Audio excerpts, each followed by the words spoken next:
means, I know things have already been underway, but things are really kicking off here with the Visitors Bureau and things are going on in Anderson. What's coming up here we got in the next few months, Neil? Oh my gosh. So we're really getting into our, what I would call our busy season now. We've had a slower start to the 2024 calendar, mainly just the way that the event scheduling fell, but also we were putting the back end touches on our rebrand that we launched just recently.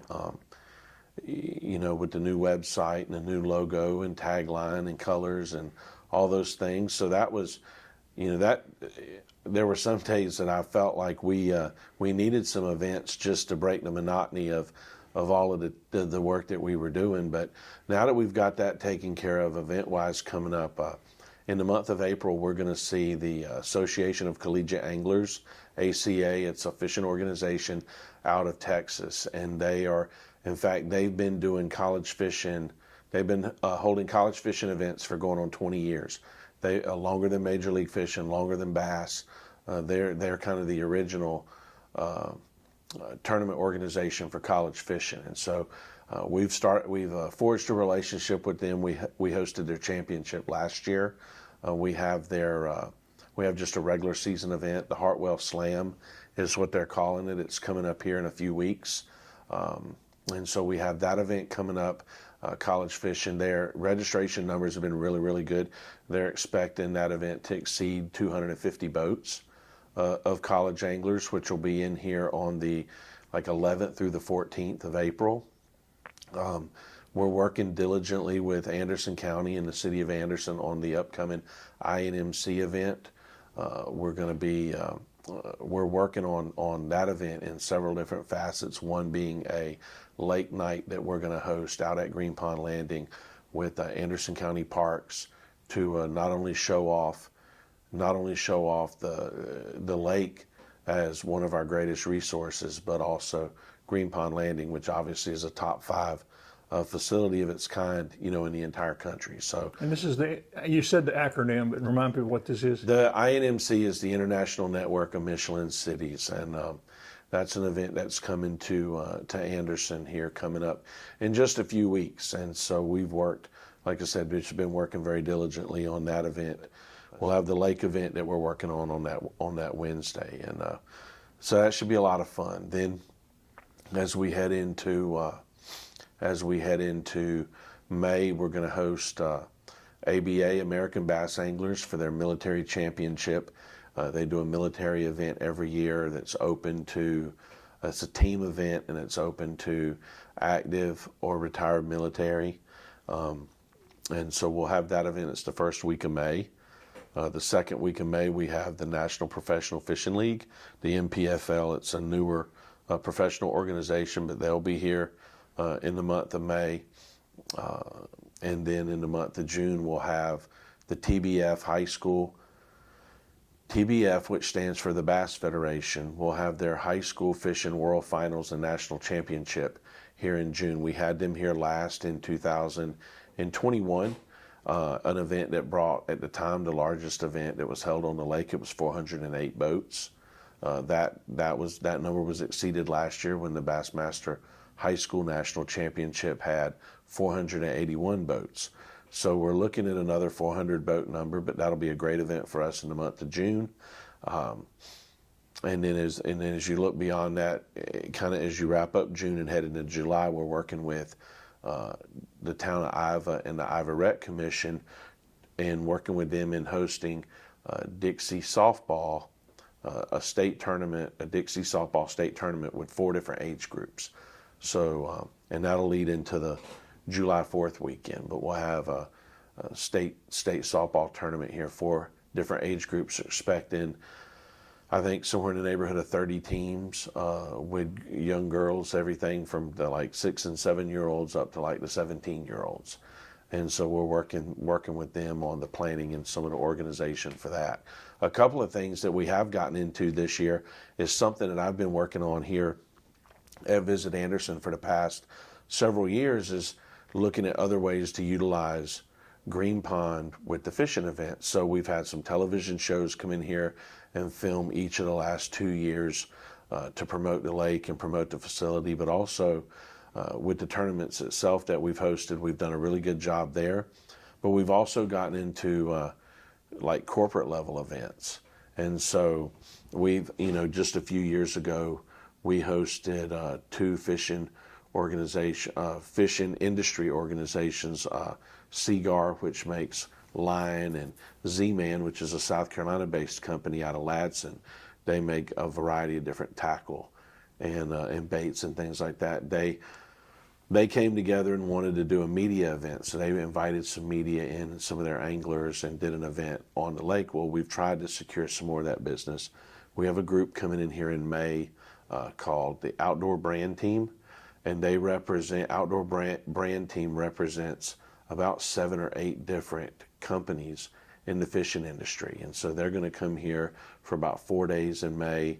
You'll see professional anglers on the lake from a variety of backgrounds, whether it's bass or Major League Fishing or some of the other organizations, but they'll come in, they'll have a group of travel writers and regional and national media that will come in and participate in this event.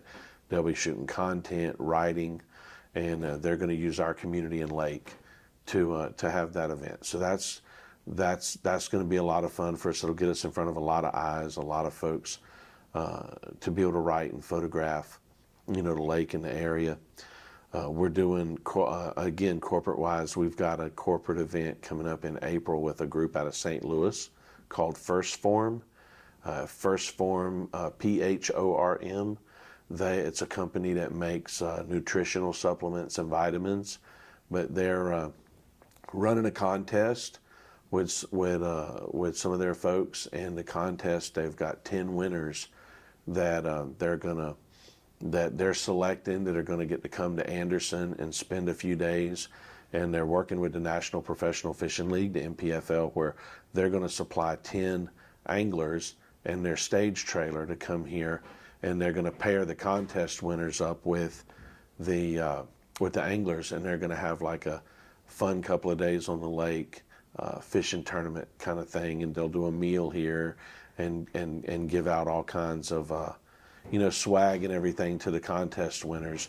And then we also got a call recently from a group out of Atlanta with Delta Airlines, and they have a fishing club within the company, and they go and they travel every year to a different lake and just have it's kind of like a overnight trip for this group, and they go fish, and Delta gives them money to help put on the event and to entertain them while they're out. So we're going to host a group from Delta here in a few weeks to do an overnight deal here in Anderson. So it's not what you would consider like one of our big tournaments and things like that, but it's nice to be at the table when folks are now thinking about doing corporate level events, where in the past, you would see a lot with the popularity of golf.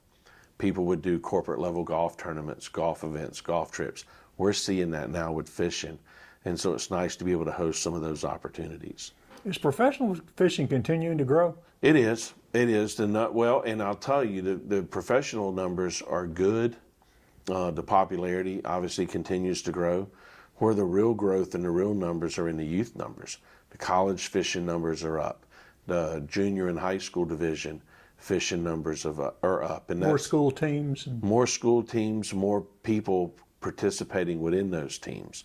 I think the high school numbers and junior numbers are up. The college numbers are up as more clubs are being established, more teams, or more universities and college are putting together teams and putting funding behind these teams. I mean, we've got 5 different colleges. So we got 5 different colleges here that we've put a little bit of money behind that carry our branding and our logos on their jerseys, and we gave a little bit of money to those teams, and it's another aspect of marketing. But these kids are going, one of the schools that we work with, I mean, their kids are traveling 7,500 to 9,000 miles a year during the school year just to represent their prospective university and fishing tournaments all over the country. We just announced within the last couple of weeks that the Bassmaster College National Championship is going to be here in August. at the end of August. And so we'll have the college fishing national championship here, and that's going to be 150 to 200 teams from across the country that are going to get to come here and fish for a week. We've had Bassmaster obviously here at all levels, but the opportunity to host a college national championship was a big deal. And some of our local kids from here in Anderson that have gone off to college and other places, some of them have actually qualified for that national championship, so they're going to get to come back and fish on their home lake, which I think is kind of cool too. And you mentioned the softball thing. How important is that athletic tourism to Anderson? Oh, it's tremendously important. It's sports tourism which includes the fishing, baseball, softball, soccer, what have you. Wrestling. And now wrestling, now lacrosse is growing. That's tremendously important. It's the one aspect of tourism that really has proved to be recession proof and even really COVID proof. Now we've had to do, organizations did some things to make it safer and more health minded with their participants and participant numbers. But even at the height of hard times, people were still willing to travel for sports tourism, whether it was travel baseball or fishing or soccer or volleyball, for example, all those things. So the sports tourism is extremely important, and to be honest with you, we could even do more here if we had more facilities. And so that's been the one thing that we've had to really be either creative about, or it's helped us land some business, but it's also hurt us on some business just what by are we not missing? having more fields. When a baseball organization or softball organization is looking to have a tournament, they want obviously as many fields as they can get. So we're a little bit behind in maybe some of our field numbers and field sizes.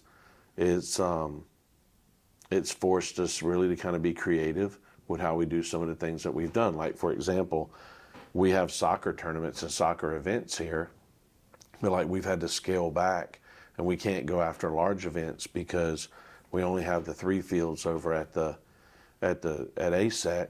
But so there have been situations where they've set up smaller for the younger age divisions and age groups. They've set up soccer fields in the outfields of the baseball fields, and that hurts us when we get to a point because if for an event organizer, he gets money in his pocket by the number of teams that pay and show up to be there. And so when you can go to Community X and they've got a facility with 20 soccer fields, they're apt to get that business versus one that has 3 and you have to play in the outfield. So we've seen, that's one of the reasons that we've done so much with fishing. And I had a council member, former council member, ask me one time why we didn't necessarily go out and recruit softball and baseball and soccer like we do the fishing events. And my answer to him was simple, was as a facility, we're bound by the facilities that we have. So, nobody in this part of the country, and really nobody in the country, for the most part, has a facility like Green Pond. And so we have a tremendous facility in Green Pond and a tremendous lake. So we can get really any freshwater tournament in the country that we want, given the lake and the facility that we have. Where our challenge comes in is recruiting the other types of tourism events, because we just need more facility space.